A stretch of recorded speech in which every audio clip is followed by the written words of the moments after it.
We've been married since February 20th of 2014. Right. So, almost 2 years, 0220. Yeah. We got married 1 year after the day we met. So it was kind of neat. We met online. I teach 4 to 5 times a week, Pilates and Tabata.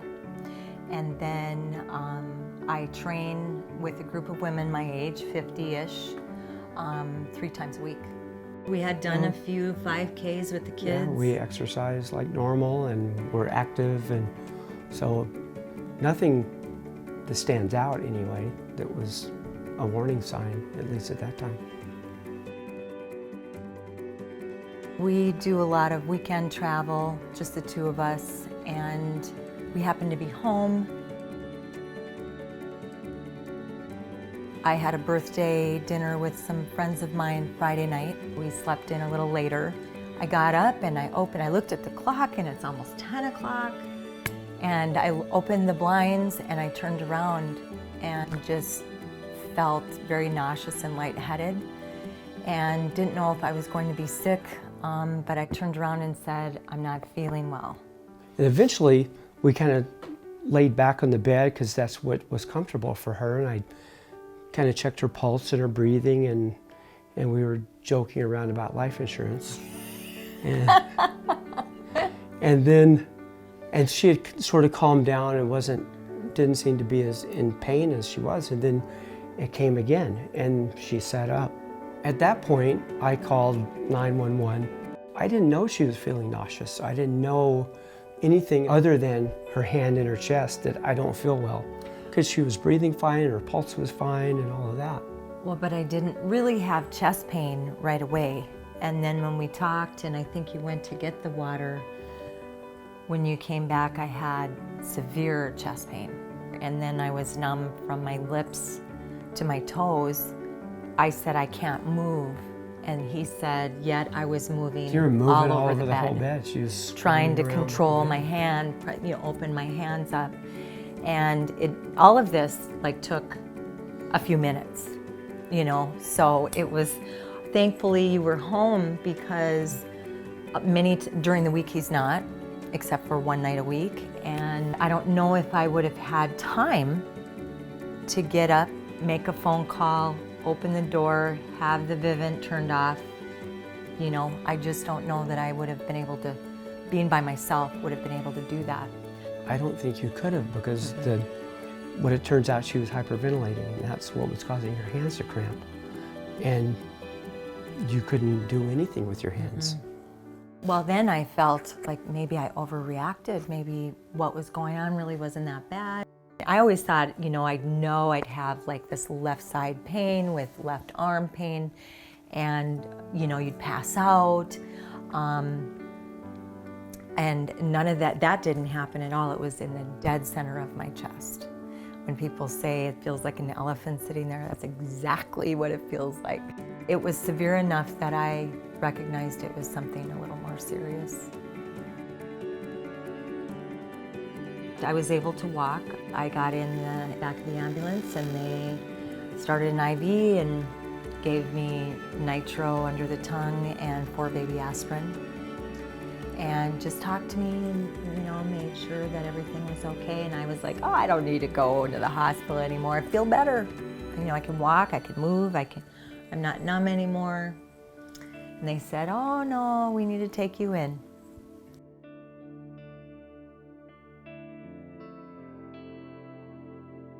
But up to that point, everything was coming out normal. All looked good, and the emergency room doctor said, everything seems to be okay, and can't really tell.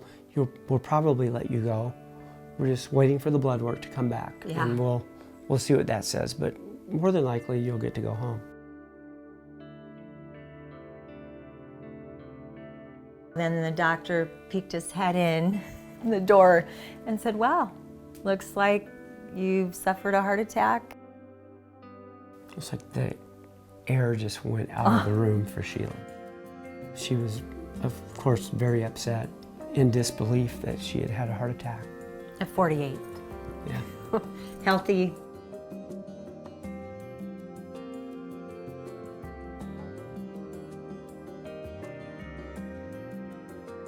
They were doing just the check-in questions as they do when they admit you, and the cardiologist came in.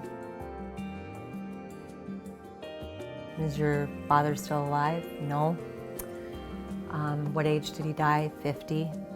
And I'm sure he was trying to gauge somebody at 48 having a heart attack, what the plan was. And then said, did he just drop over and die? Yes, he did.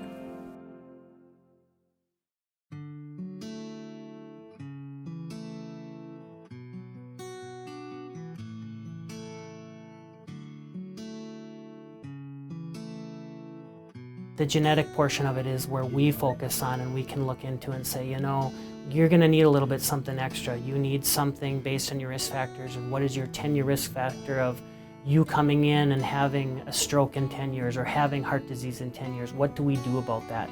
And that's when a medical professional will talk to you about how we modify those risk factors.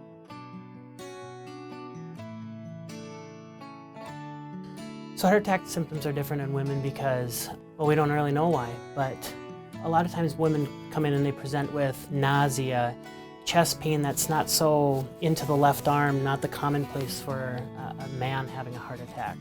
But they're hard symptoms to kind of read into. We have to have conversations with providers, and I think that's the most important piece, is that you're coming in as the caregiver of the family and stating how you feel. A lot of times you have a family that has needs before you, and you don't take time for yourself.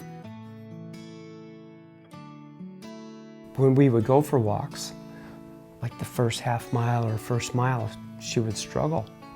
So she would not be able to really get after it like she should. She's fit. I mean, she should be able to really go. And I'd breathe really heavily. Mm-hmm. And then after that mile's over, I could go for 10. Yeah.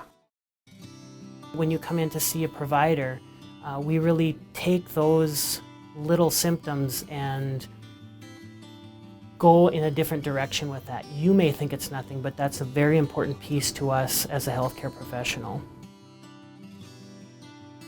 Keep an eye on your cholesterol. Keep an eye on, what are you doing? Are you going out? Are you walking? You know, the American Heart Association is a great place for information that recommends 5 out of 7 days per week of moderate activity. Well, what is moderate activity? Well, that's walking 30 minutes, 5 to 7 days a week.